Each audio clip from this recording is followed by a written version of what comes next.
This recording is brought to you by the Berkeley Fiction Review.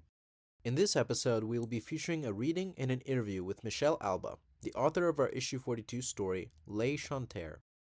I'm just going to do an excerpt from the story. So we're going to open with the protagonist, an elderly woman named Ella, who lives alone in a small bungalow in Vancouver. Beside her is a rooming house, home to several anarchist types who often perform loud concerts in her backyard. Ella is returning from a walk with her dog and meets one of her neighbors, Sid. Sid rises, tiny and sweet despite the war paint, like a demon child's doll. Sometimes when your windows are open, I hear you singing, Ella. I hear your voice, a contralto. I am super jealous. Although I appreciate her kind words, it occurs to me that she may be the source of the shrieking. Thank you, dear. I was in a choir when I was young, but that was another lifetime. Were you? Cool. In Montreal, I was also in a youth choir. Gaze downcast, she regards my boots. You've probably heard me trying to sing. I know it sounds terrible. Singing is my passion, and I must protect my voice through my transition. She points towards her neck. I don't follow, dear, your transition. I inspect the faint stubble on her chin. I could tell her that tweezers will get rid of those pesky hairs. I could also tell her that ambition, striving, resolve, the lot of it is meaningless. But what else is there other than hope? She doesn't answer and instead crouches down, gathering used ketchup packets from the ground. Doubt wells in my throat. Is this young person trying to confuse me with her strange language? With all the scams directed at women my age, one can't be too careful. I should return to the safety of my kitchen. Sorry, I didn't mean to pry. I yank Frosty's leash and pull my coat tight. My body has always been an ill-fitting gown. When I was young, it didn't bother me. I was strong and nimble, and that was enough. No longer. Now I wear this costume of an old lady. Sid gathers more trash, strengthens, and throws the refuse in the bin. It is not a problem, I can tell you. I take testosterone for my transition, and singing is part of my therapy. You've probably heard my voice cracking as it slips through the octaves. People say I will lose my singing voice and my vocal cords will be ruined, but I am determined to find a new range. I'm utterly confused, but I let it drop. There are so many unusual cures these days, some suggested by my GP, aromatherapy, acupuncture, enemas, and I couldn't possibly comprehend them all. You needn't worry about me, dear. I have cotton for my ears and wonderful little blue pills I take every night. I sleep like a log. Sid asks, do you live alone? I glance towards the house, perplexed. Sometimes my mind wanders and I become stranded in the past. My brain used to stay put, never venturing further than a trip around the block, but then it became unmoored and now wanders far and wide. What was the question, dear? I ask. I wonder if you have a partner. It is not my business. Oh, no, dear, don't worry. I'm an open book. Are you asking if I'm married? I had a husband for less than a year in the 40s.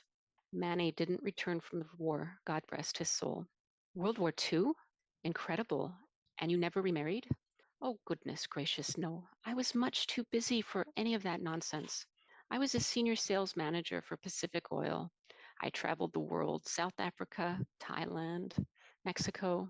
The memory of warm locales flows in around me, floating me away. A time before arthritis and swollen ankles anchored me at home. Super cool. That was before climate change, we? She shrugs away a flash of disapproval and brightens. You lived your dream. My cheeks grow hot. I've not had such a pleasant conversation in a long time. But then I wonder, did I live my dream?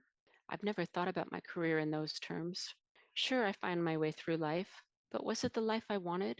Something elusive has failed to materialize, but I can't put my finger on it. Sometimes I feel like Frosty when he digs holes in the backyard, searching for something, but never finding it. She pulls open the gate. I am here if you need anything. Like 4 Monsieur Frosty. I can walk with him or get dog food. It is no problem, Ella, and please do not stop your beautiful singing. A little ember of happiness warms my stomach as I totter through the backyard and up the steps. In the kitchen, out of breath from the short climb, I pop on my glasses and put an X on a square on my calendar. Saturday, October 10th.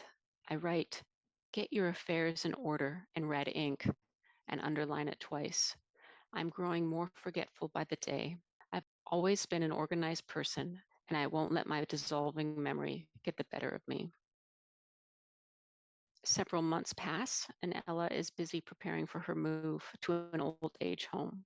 At night, she reminisces about her past, especially with Manny. As her memory starts to fail, she finds it harder to distinguish between the past and the present. Perhaps she's reliving the memories as a way to make sense of who she is. So in the backyard, a dog barks. I tug on my winter boots and don my coat. Someone leans over the fence. A boy, a young man. He waves, and I wave back.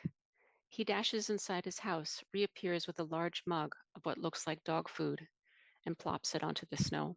The dog inhales it. Just a little treat for Monsieur Frosty, he says. I check the dog's tag. Frosty. The young man has an odd tattoo, 5 horizontal lines with a musical symbol above his left eye. I can barely raise my arm to point towards his face. What does that symbol mean? It's an F clef. I got it to celebrate my transition to baritone. You're the singer from next door? Oui. Does it annoy you? Oh no, dear. It's beautiful.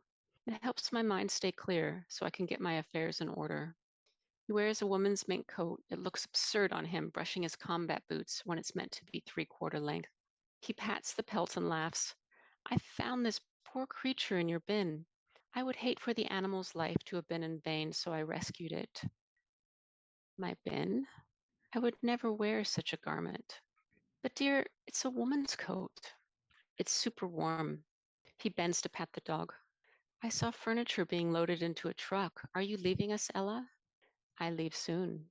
Suddenly, emotional, my hands shake. His face pinches with concern. We will miss you. Beneath his beard, his lips are vibrant red. What about Monsieur Frosty? He asks. If you would like, I could take care of him. Yes, dear, yes, take him now before I forget. He scoops up the white dog, takes off his bandana, and ties it around the dog's neck. There, now, he looks like a diva.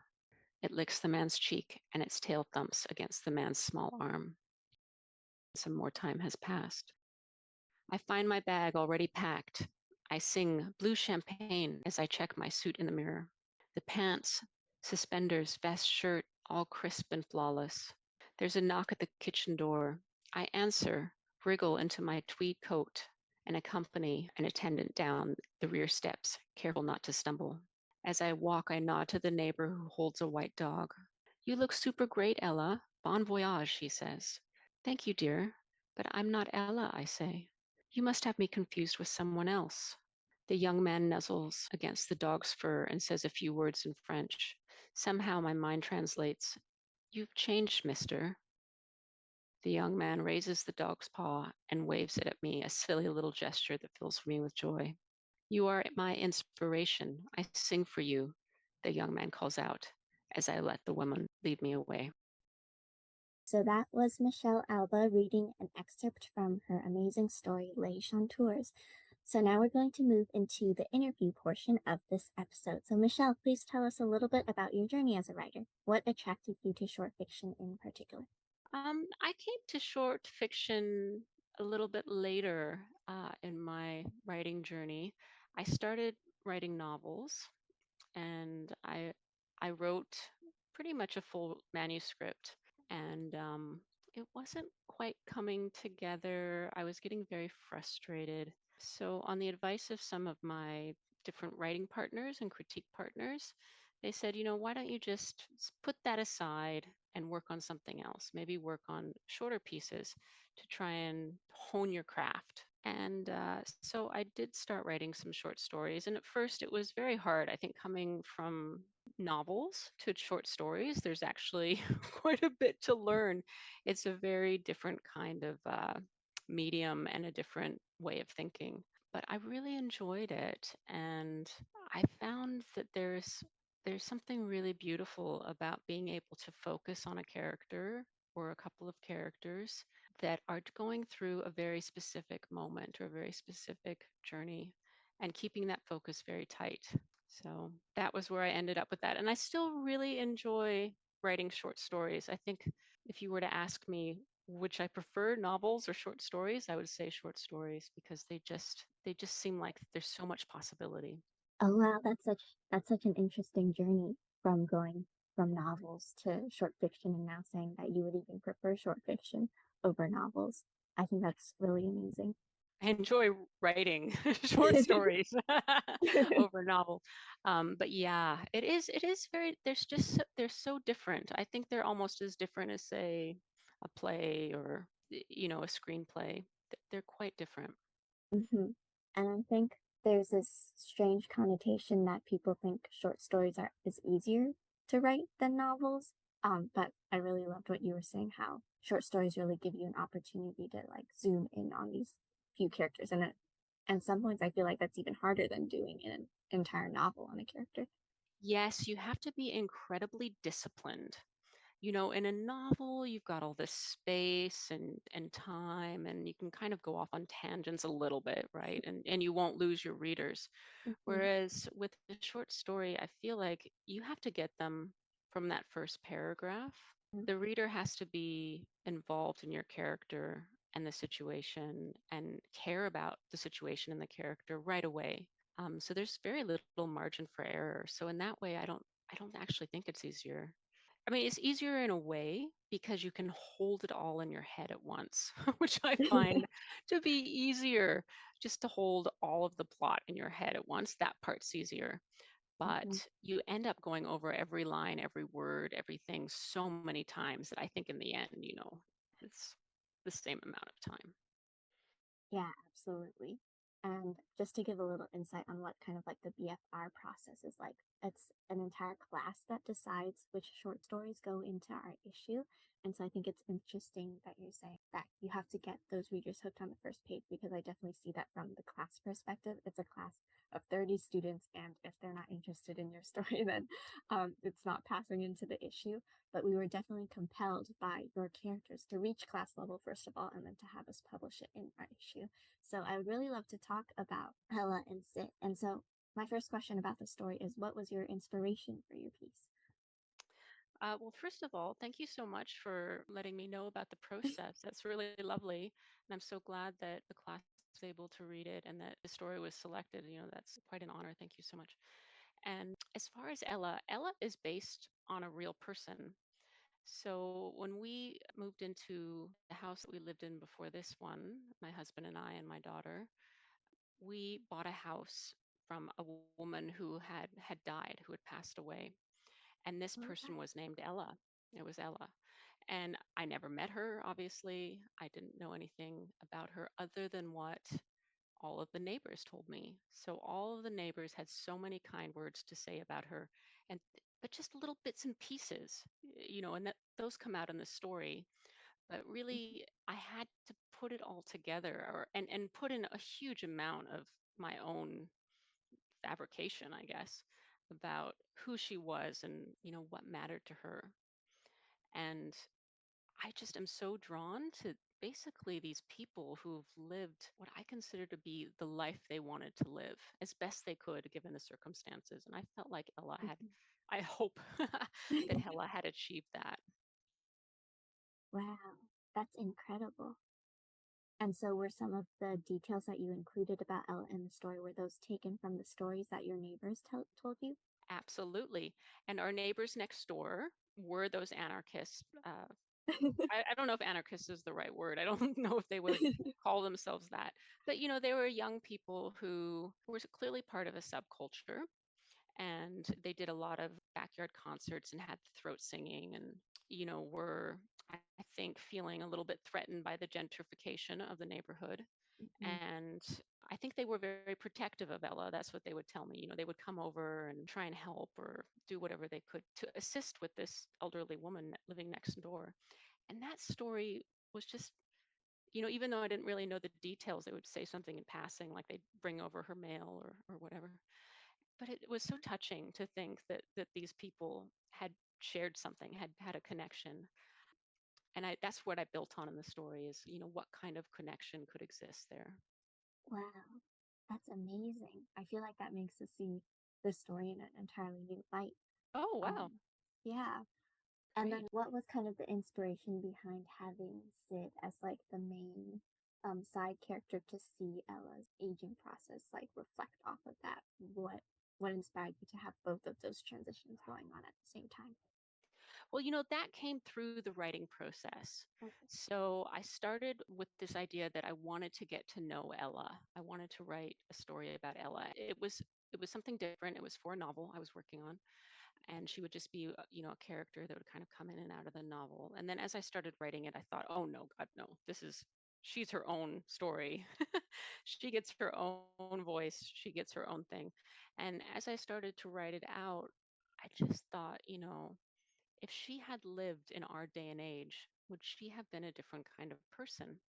And it just came out of the process. I didn't go in thinking that or with some kind of top down idea about who she was or what she was or her identity or anything like that.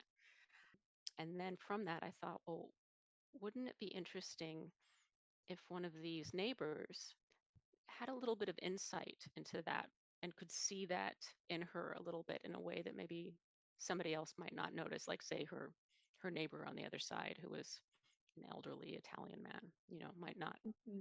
sort of be as sensitive to these kinds of nuances that existed in Ella. And so I thought, oh, that's a really great way to bring this character Sid in. And what kind of things could they share? What could they talk about? What would they have in common? And so that's when that idea of the singing came in. Mm-hmm. Wow. And can you tell me a little bit about your writing process and the story? I feel like so much of it, it's like I'm sifting through periods of time. So what was it like writing that, and your writing style in general is just gorgeous. So what was it? What's the writing Oh, process like for you? thank you so much. That's very kind of you. It's really hard. I can I imagine. think,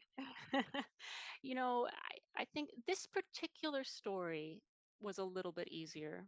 And I think it's because I felt like Ella and Sid also were very real people to me. I felt confident with them. And so as I was writing it, it kind of came a little bit more naturally than other characters I've written, which I know seems crazy because both of those characters, both Sid and Ella, are so different to me. And yet I really could connect to them both. I could find places in my own past to connect to both of them. And I understood what they both wanted, and I understood how they could help each other. And so it came out sort of just through basically like a free writing kind of exercise, but over many weeks. So the way I work up short stories is I will write a draft, which takes a while, maybe a month or 2 months, something like that. And then I get it to where it's pretty much errors. So, and then at that point, I put it online to critique with.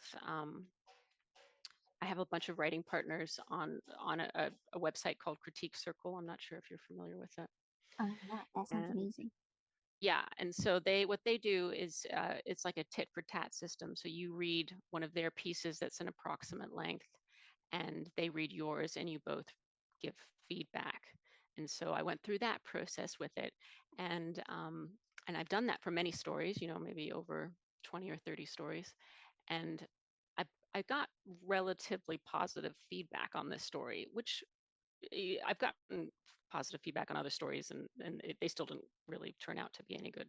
But on this one, it felt good, and I felt like, okay, I'm on the right track with this. It just felt like it was going somewhere. And so then at that point, I felt, um, I took on the advice and thought through some of the comments that people made, which were very helpful. One person had a mother who was this age, and he gave me a lot of tips about the kinds of things she would do in her late 90s. And I incorporated Mm-hmm. a lot of that into the story. Um, and then from that point, you've got to get it ready to go out to the magazines. And so there's be pretty careful editing, reading it over and over and over and over and over a million times. Yeah. And then, with wonderfully being picked up by you guys and then working with one of your senior editors, it was Aaron. And he was just a joy to work with. And he also really helped me just really pin down, he was amazing because he spotted something, it was in the ending that even I had really struggled with. And I was a little bit Uh-huh. uncertain about it. And yet he picked up on that. And that's what's so great about like putting your work into a community and having other people give you feedback and seeing it, more objectively than maybe you can. Uh-huh. I will say Aaron is amazing. We're all just trying to live up to Aaron. Is he But gone or yeah? yeah, he graduated last year. Oh, too bad. Yeah, he's Yeah, great. we really miss him. Um, but yeah, oh my God, that I had never heard of Critique Circle. That sounds like a really amazing support system. Yeah, it's free. I mean, you can pay more if you want to get on faster, Hmm. but it's wonderful. And you know why? Because I have a writing group here in Vancouver, but they're all people who live in Vancouver. On Critique Circle, it's the entire world, and it's like any genre. So you have access to writers who are just absolutely amazing. They're still Hmm. emerging writers, but they're really good. And I have some from Australia and England and the US, and it's just tremendous. Hmm. And I think it's really cool of how much of a team effort writing is, especially with a story like Les Chanteurs, because I feel like you can feel all of the different people within the story, like beyond, like within the characters, but then also just beyond that. Like it just felt like such a layered story. And I feel like that comes from like your hard work as an author and like through all of the revisions. I have no idea if that made sense, but Oh yeah, that's no, the thank you. atmosphere I get from reading the story. Yes, I think that there is a lot of there's a lot of thought that goes into these kinds of stories. I think that, I mean, it's not all necessarily conscious thought. Like when you're free writing, you're trying not to judge it. You're just trying to let it come out, and you're trying to be true to the characters. Um, you're trying to be as creative as you can with the language. That's another thing I try for. I as I wrote this story a while ago, and over the last few years, I've gotten a little bit more. I would have probably snipped out a lot of the language that ended up in the story. I've become a lot Oh, more careful. interesting. Uh-huh. Yeah, just getting tighter and tighter with the use of language.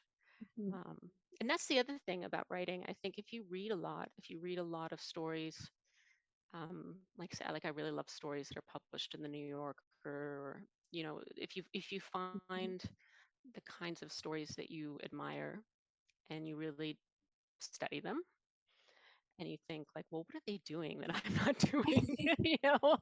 Like what is the Awesome. difference here? And you listen to them give talks and things. And I find that that is tremendously helpful. Wow. Thank you for that. I have two more questions that came up from when you were speaking. So you talked a little bit about how you're interested in people who um, lived life or like had a life well lived how they wanted to live it. And I Mhm. think I'm I'm really interested by that.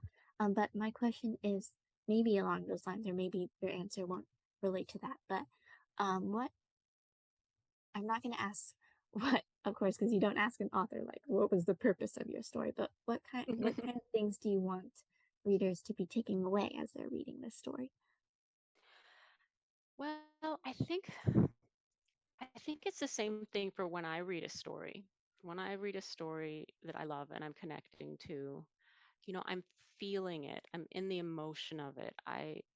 I'm getting the opportunity to inhabit somebody else's space, their skin, Hmm. and how special and how uniquely human that is. And I think that that's why I read, and I would hope that a reader could get to that in my stories. And it's so challenging, I think, to be kind towards your characters and to try and find the best in them. Like I often find myself being critical, and you're just like, like how can you let that go a little bit and find something that's so that is special? Well, like what is the inspiration in that person that you can find, even though the person may not seem that special if you were just to look at them on the street? Wow, I love that. That was amazing. Thank you. And then my last question about your story. This is a really quick one, but have your neighbors read the story? I'm just Oh, curious. no, actually, I've moved away from there. Oh, okay. And I wish, yeah, I wish Ella, I wish I had met Ella. I really do. Yeah. And no, that is, that's too bad. No, I, I don't, um, you know, I have so many other people that read the stories that, that maybe don't have skin in the game. Um, but yeah, no, Yeah, I no, don't. I was just curious, but thank you for answering. Yeah, and it really would be an amazing experience if Ella somehow read the story too. But um I yeah. know I'd be nervous though, because there's a Yeah, lot of, you know, that's true. I've made some assumptions there that maybe y- I think as a writer you can take liberties with you know, with people you don't know as well. Yeah, I would be quite worried about doing that with somebody I knew personally. yeah, that's true. Okay, but thank you so much for all of this insightful conversation. My last question for you is, where else can we read your work, and do you have any up and coming work that's being published in other journals that we should keep our eyes out for? I do. I have a piece coming up it's called the Ganja Review, and it's called the Play Date. So that's exciting. That was just picked up recently. And Congratulations. yes, that was exciting. And I've published 5 pieces so far. So I'm still very, very new at this, still finding my way and still working on those novels. So, so hopefully I'll finish one. Yes, I'm wishing you luck, writer to writer. Yes. Yeah. So you know. Okay, well, thank you so much for this amazing conversation and the amazing reading of your excerpt. Um, to our audience listening, you can read Michelle Alba's story Les Chanteurs in issue 42, and we also have that published on our online magazine now, so go check it out when you get the chance. Thank you so much. Thank you, Michelle, for being here. Thank you so much, Danielle. Berkeley Fiction Review is UC Berkeley's oldest undergraduate literary magazine. We look for innovative short fiction that plays with form and content, as well as traditionally constructed stories with fresh voices and original ideas. We invite submissions of previously unpublished short stories year-round and publish